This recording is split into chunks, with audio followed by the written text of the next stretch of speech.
Greetings, fellow scribes! Welcome back to the archive! This week I continue my series on the classes of AD&D 2nd Edition Dark Sun by talking about the Psionicist. Psionicists are the masters of mind powers, and they get to use these in all sorts of funky ways. Other settings, they're kind of like a little part of it. Dark Sun, however, is the setting where the Psionicists get to shine. So sit back, relax, and enjoy as we talk about mental manipulation of the world under a dark sun. Talking about the Psionicist in Dark Sun is pretty much talking about psionics in general. There weren't many changes made to the Psionicist class. In fact, there was pretty much one significant change. And that is, there are no racial limits. Any race can be a Psionicist. They can go to any level. And any class that a race can take for multi-class combinations can also include a Psionicist as the other pairing. That is the significant changes. In Dark Sun as well, you've got a couple little rules changes for psionics. First, that because it's possible to have a power score, which I will get into in a moment, of 20 or higher, a 20 just fails if your power score is 20 or higher. You don't suffer the negative effects. And, oh yes, everyone is a psionic wild talent. In other settings, you have to test under very specific circumstances to see if a character is a wild talent. And frankly, most of these circumstances really just aren't worth it. The risk is, for the most part, too high. But how a wild talent works is you roll on a chart if you're a wild talent, and this tells you what power you get. If you roll high enough, you end up on the sciences, which can get you extra powers. But it's pretty much you roll on the chart, it tells you what power you've got. This power, you have enough psionic strength points to activate one time, and if it has a maintenance ability, if it can be maintained, you get enough to pay the maintenance cost 4 times. This is only for the power you rolled.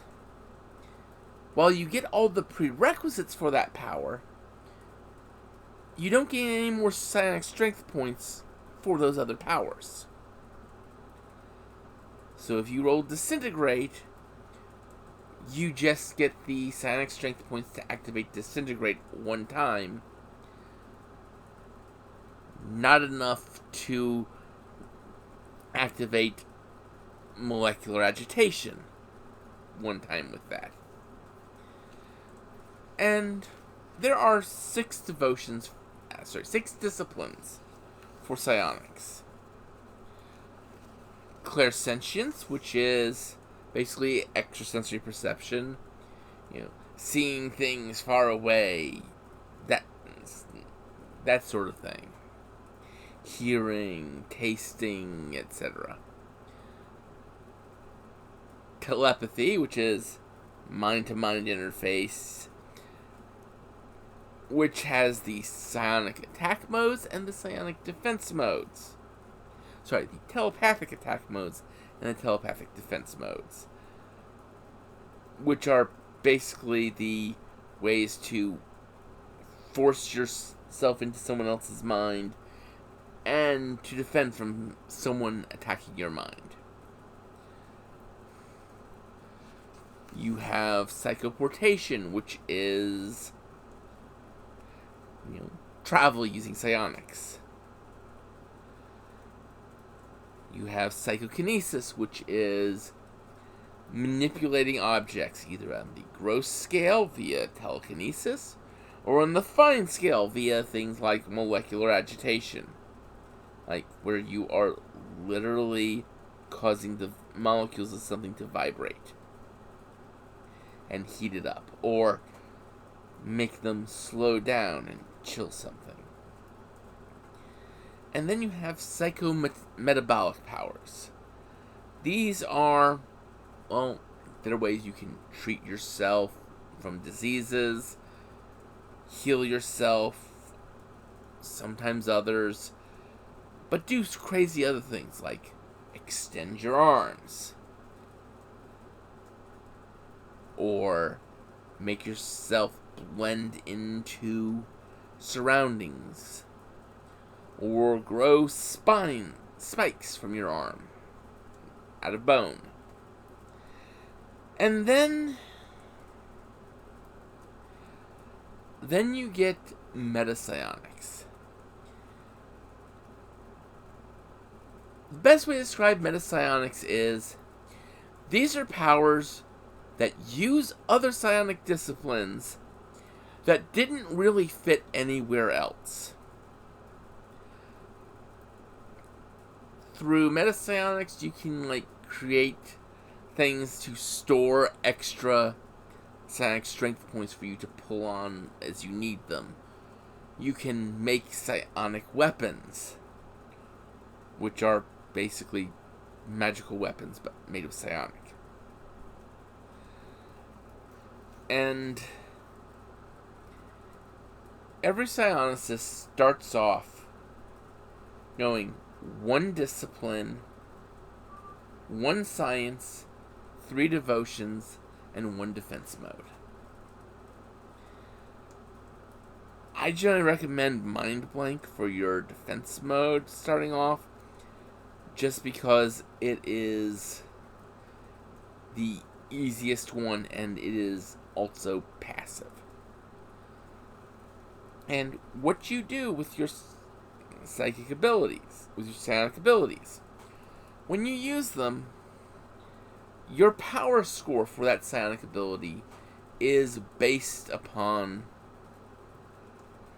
your attributes. If something has, say, a wisdom -4, you look at your wisdom, subtract 4 from it. That is your power score. You roll a d20. If you roll under your power score, you activate it. If you roll exactly your power score, you do something extra. If you roll over your power score, you fail. If you roll a 20, bad things happen.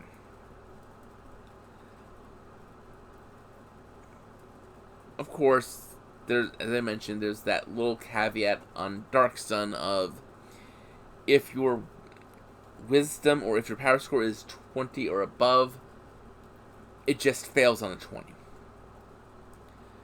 It always fails on a 20. Period.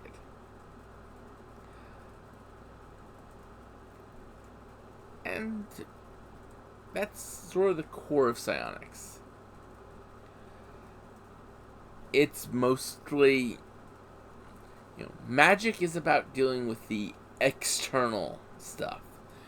Channeling and manipulating external energies, while psionics is considered channeling and manipulating internal energies.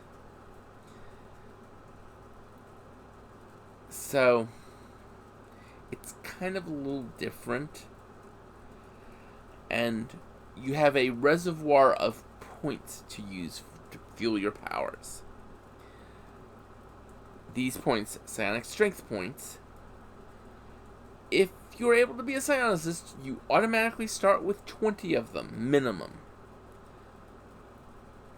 if your intelligence and constitution are high enough, you get bonus points based on those. And that is pretty much the core of it.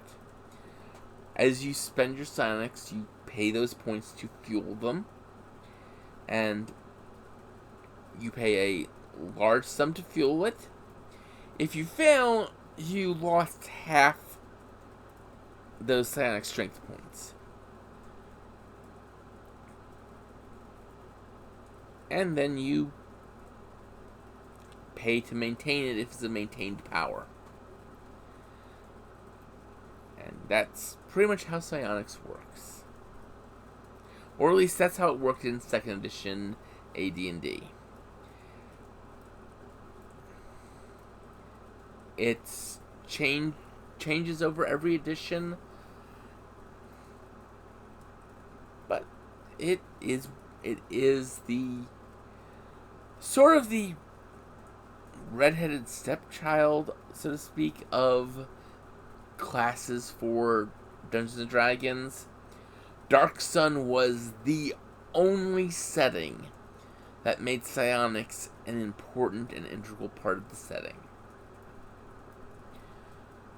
So, with that, I've concluded this series talking about the classes.